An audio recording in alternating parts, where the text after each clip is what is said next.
بسم اللہ الرحمن الرحیم. السلام علیکم. آج 8 جولائی ہے. آج ہم وکیبلری کے کون سے ورڈ سیکھ رہے ہیں آئیے دیکھتے ہیں. پہلا ورڈ ہے assail. یہ ورب ہے اور اس کا مطلب ہے to attack somebody or something violently either physically or with words.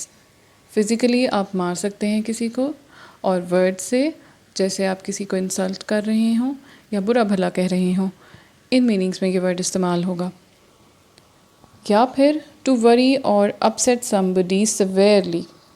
اپنی باتوں سے یا اپنے لہجے سے یا اپنے ایکشن سے کسی کو بری طرح متاثر کرنا، برے طریقے سے متاثر کرنا. A vile smell assailed my nostrils. سنونم abuse, attack یا bash ہوگا. حملہ کرنا، کسی کو تکلیف پہنچانے کی غرض سے اس پر ٹوٹ پڑنا. ان میننگز میں یہ ورڈ استعمال ہوگا. ویکیبلری کا دوسرا ورڈ ہے dilapidated. یہ ایڈجیکٹو ہے اور اس کا مطلب ہے old and in a very bad condition. کوئی فرنیچر کا سامان یا پھر کوئی بلڈنگ اگر اولڈ ہو اور خستہ حال ہو تو اس کے لیے یہ ایڈجیکٹو استعمال کیا جاتا ہے. سینٹینس دیکھتے ہیں.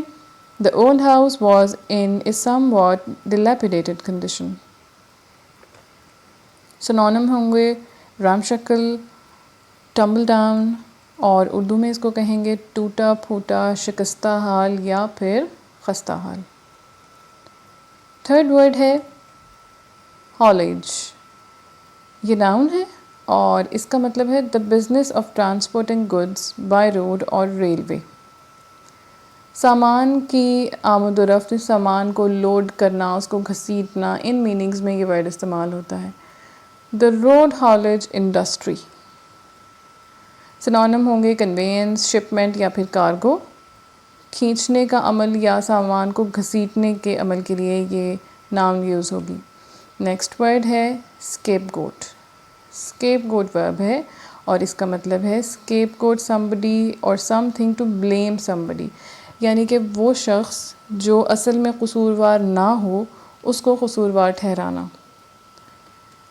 The community chose to ignore its own failings and to scapegoat her instead. سنونم ہوں گے وکٹم، قربانی کا بکرا بنانا کسی کو. یہ اس کا اردو میں میننگ ہوگا. پانچواں ورڈ ہے کورس. یہ ناؤن ہے اور اس کا مطلب ہے part of a song that is سنگ after each verse.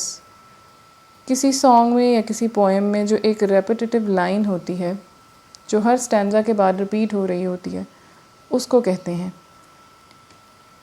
Every one joined in the course. سنونم اس کے ہوں گے کوئر اور مل کر گانا، ہم آہنگی یا سنگت کے میننگز میں یہ ورڈ استعمال ہوگا. نیکسٹ ورڈ ہے rapacious. یہ ایڈجیکٹو ہے اور اس کا مطلب ہے wanting more money or goods that you need or have a right to. یعنی کہ کائنڈ آف لالچ کرنا. a rapacious appetite. سنونم ہوگا grasping. شکاری یا لٹیرا جو کسی اور پہ پرے کرے اس کے لیے بھی rapacious کا ورڈ استعمال ہوگا. نیکسٹ ورڈ ہے ambivalent. یہ ایڈجیکٹو ہے اور اس کا مطلب ہے having or showing both positive and negative feelings about somebody or something. She seems to feel ambivalent about her new job. سنونم conflicted یا equivocal، متضاد جذبات کا حامل شخص. آٹھواں ورڈ ہے reverberating. یہ ورب ہے اور اس کا مطلب ہے to be repeated several times as it is reflected off different surfaces. جیسے اگر کسی خالی کمرے میں آواز کی جائے تو وہ گونجتی ہے یا خالی جگہ پر جو آواز ہو وہ لوٹ کر آپ تک آتی ہے. تو ریزوننس کے میننگ میں یہ ورڈ استعمال ہوگا. یا پھر of a place to seem to shake because of a loud noise. یا پھر to have a strong effect on people for a long time or over a large area. her voice reverberated around the hall.